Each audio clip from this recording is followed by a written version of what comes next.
Hello, and welcome to a very, very, very special edition of the Final Wager. I'm Keith Williams, and this is by far the most professional Final Wager I've ever done, in part because it's not my equipment, but we'll get into that in a second. So I thought it was important to show why James Holzhauer's Final Wager, it's kind of funny, was actually not bad at all. It was very good. It was the best that he could have done. And I'm going to use this very professional looking whiteboard to show why. So first with Emma. Emma's a Shakespeare expert, so she's going to wager to lock out James.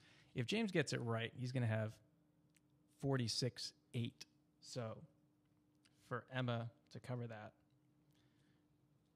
she's going to have to wager $20,200 plus the dollar. Now, if she gets that wrong, you can see that she's going to be down, $6,000, something like that. James is taking into account Jay's wager. So if Jay doubles up, he's going to have $22,000. To stay above that, if I subtract the $22,000 here, he's going to have to wager $1,400 or $1,399 because you can't tie anymore for reasons that we won't explain right now.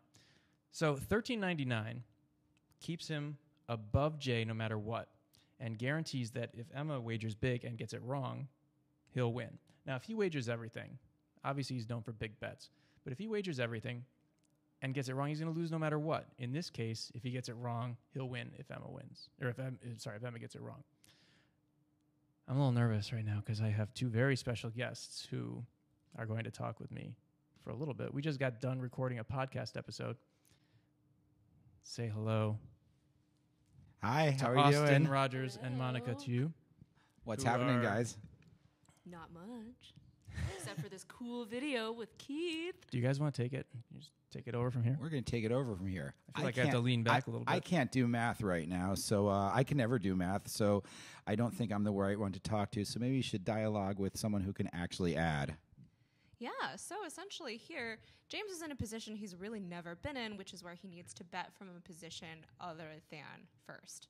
And so, as Keith's been saying, that makes it a little more difficult because he has to consider that he can only win essentially if Emma gets it wrong. Yeah. So a lot of people have been blaming him for throwing it and trying to not break Ken Jennings' record. Ridiculous.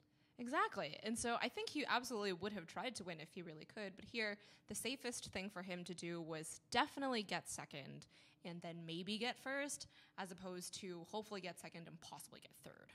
Yeah. So he's locking out Jay, and that's basically all he can do. He just has to hope that Emma botches it.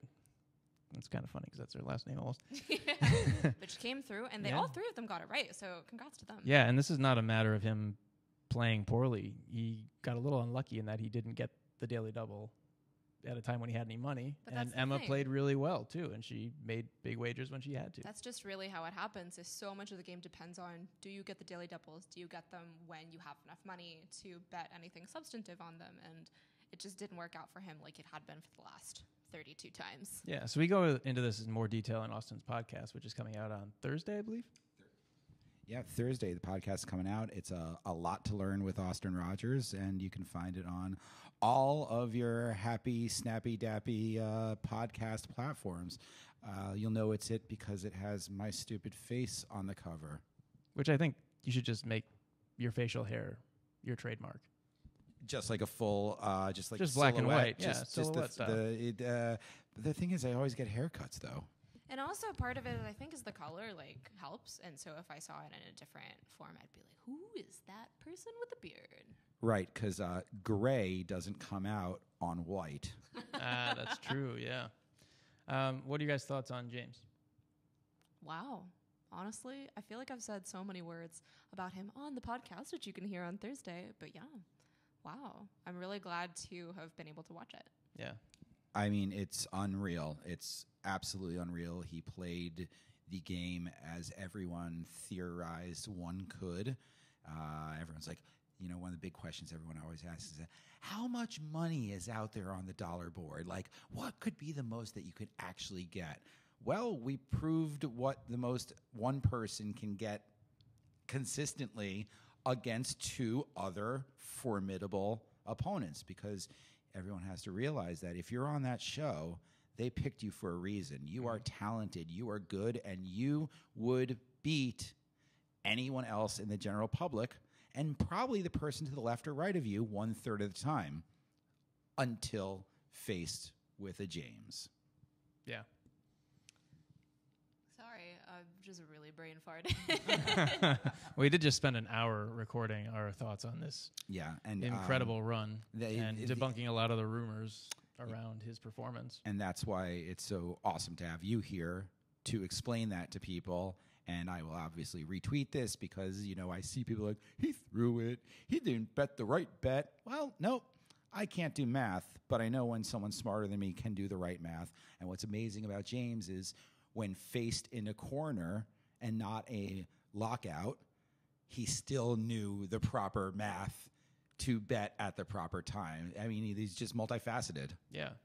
Absolutely. And it's just like no one is perfect. And in fact, Jeopardy is designed with Daily Doubles and Final Jeopardy and everything to kind of make things unpredictable. And so what that means is like even if James wins 32 times out of 33, there's always going to be that one. Yeah. And I think one thing we didn't talk about on the podcast, which I think you wanted to talk about, and I think we're not overlapping here, is let's talk about it. Monday games. Monday games. We did not talk about Monday games. Yes. Once in a window. Why is Monday such a dangerous time for returning champions? So Monday's a dangerous time for returning champions because you tape 5 games a day. You wake up at 8 a.m., you're busted to the studio, you get legal briefing, you go over your stories and pronunciations of your name, you get out there and you get a brief 5 to 7 question a piece out of 16 people rehearsal. And then the returning champion steps up to the podium in position number 1, and then 2 names are drawn out of a hat, and then everyone else goes and takes their seats in the audience. What everyone fails to realize is when you're there for that whole 5-game tape day, which is Monday, Tuesday, Wednesday, lunch break, Thursday, Friday, if you're playing Friday, you have sat and seen each cycle of game go through. You might have seen 1 game loss, 1 game loss, 1 game loss, or you might have sat through and saw 4 games straight through winning, and then you walked up there knowing exactly how a 4 consecutive game winner won. Because for us, it's Monday, Tuesday, Wednesday, Thursday in our living rooms. For you, it's 11 o'clock, 11:45, 12 o'clock, lunch break, 1:15, right? So for you to walk in and sit down, and I remember this when I returned I think I returned at 9 games, $332,400, right? So I sat in the corner of the green room, and it went, Austin's our returning champion. Everyone, 16 arrayed people, 15 for the show and 1 or 2 alternates. I forgot exactly what it was. And they go, you're returning champion. I'm like, whatever. And they go, what was it? And the contestant coordinators, Maggie goes, that's Austin, and he's 9 games, $332,400. And I heard the entire green room audibly gasp. And then I went out and won that Monday game. Now, I won that Monday game playing in the traditional, more or less old school Jeopardy style of playing, where you sort of go down the category, maybe bounce around when you see a distinct advantage.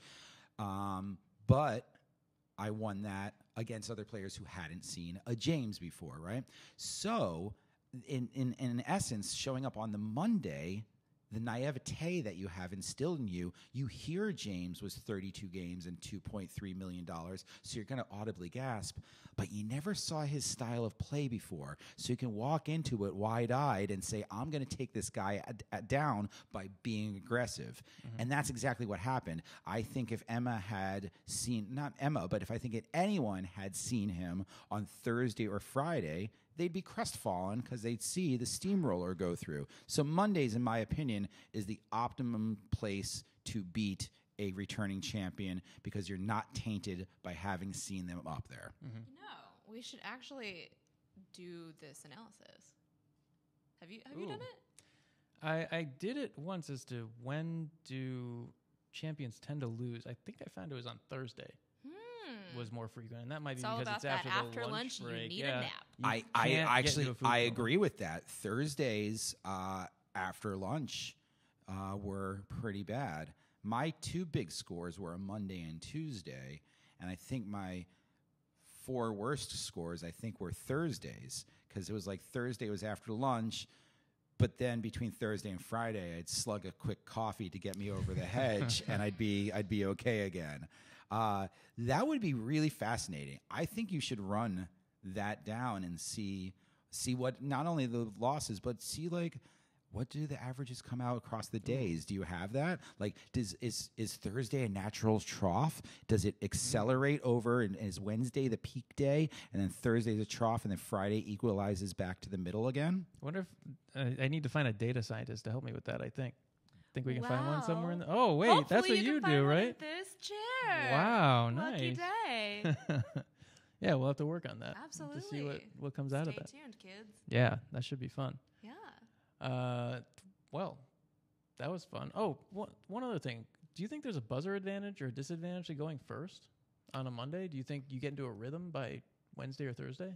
Yes. Okay. Oh yeah, absolutely. So that could be part of it too. Absolutely. Yeah, because once you've plowed through a couple people, it's because Monday, Tuesday, Wednesday, the people who come up on Tuesday, Wednesday have only had the very first rehearsal before Monday. Mm-hmm.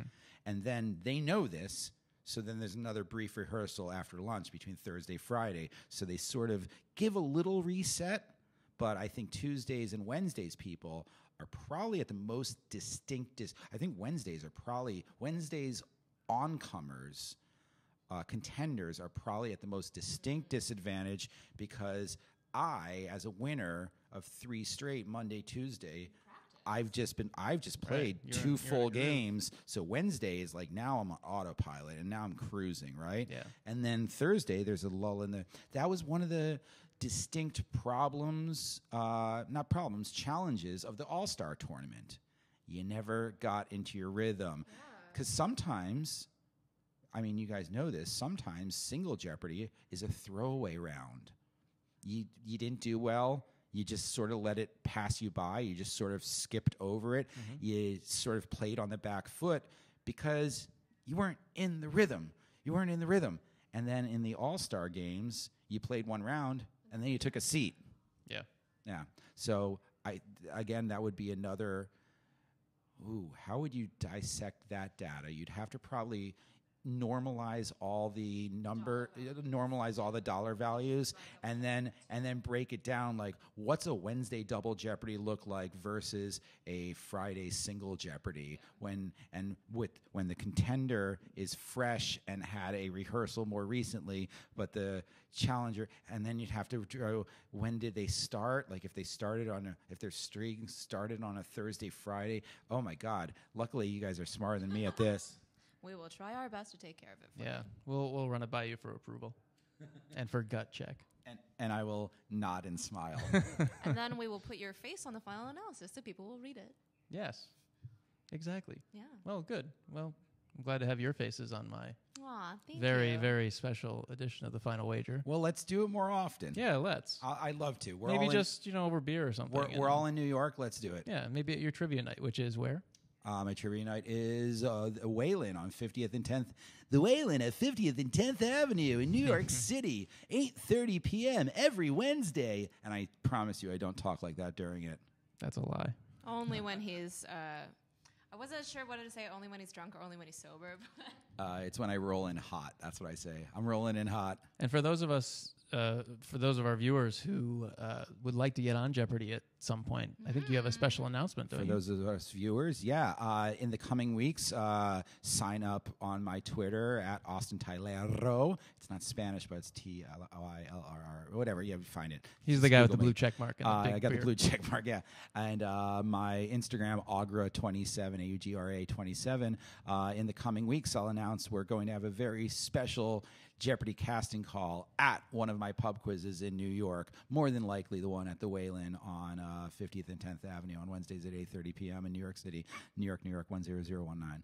But yeah, follow me on Instagram and Facebook, and maybe one day you'll come by and you'll meet some of the coolest people on earth, the Jeopardy casting and production team. Also us. Yes. Honestly, guys, we are second round compared to the people who run the show. I love them so much, and I would love to see them again. And you should come by. So just in the coming weeks, we're going to have a nice casting party, and probably you're going to have to show up early.